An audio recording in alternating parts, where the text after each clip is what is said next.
Alright, another video. Yay! Welding Cut Basic Safety Edition. Here I'm telling a little story about what happened in Ontario in 2011. An 18-year-old student was killed in his shop class when he was cutting into a container that contained flammable liquid. Why do I do this? To kind of set the tone that we're doing stuff that's dangerous.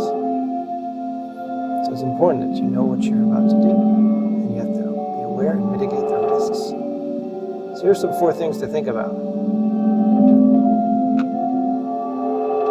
1. Fire and explosions. 2. Fumes and gases. 3. Electric shock. And 4. Having the right safety gear. Here I'm reminding you of that explosion in Ontario. And there's another explosion.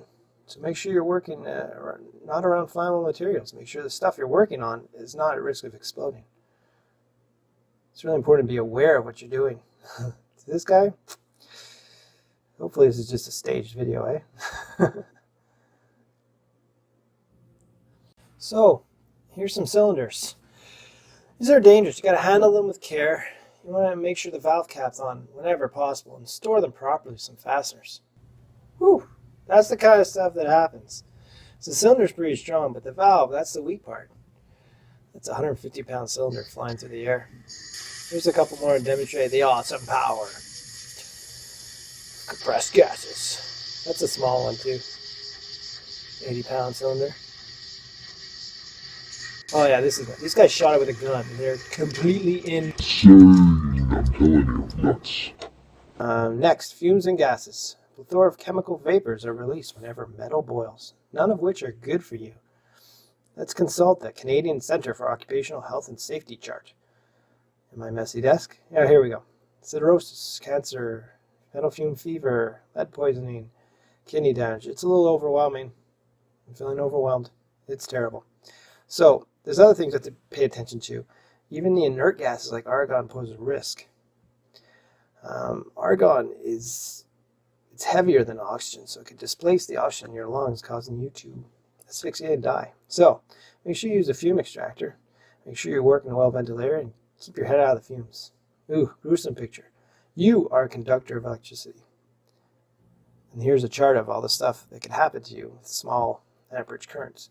So don't allow yourself to be a conductor. Wear appropriate clothing and footwear. Never use equipment with frayed cables or damaged wires. Do not mix arc welding processes with water. That's important. Be sure to insulate yourself from the work in electrical ground. And wear gloves. And shut it off when you're done. Here's a little brief film of what to wear. It's an art film. Dude has no gloves, no steel toes. T-shirt, nice long sleeves. He has a welding helmet, a high collar to protect his neck. No, he's got the boots, he's got the gloves. It's all good. Thumbs up. Personal safety gear. What we just saw, it's really important. You're exposed to large amounts of radiated energy.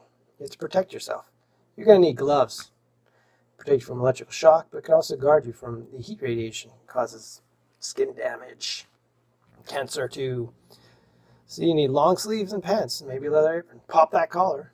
Arc flashes and oxy-fuel flames. They can damage your eyes and expose skin. So you're going to need a welding helmet. There's hot slag and stuff coming off. There's all kinds of UV light. You want to make sure you have the right filter. So it's really important. You only got 2 eyes. This is a little chart of the different filters to use for different processes. So that's it. That's my 3-minute overview of safety.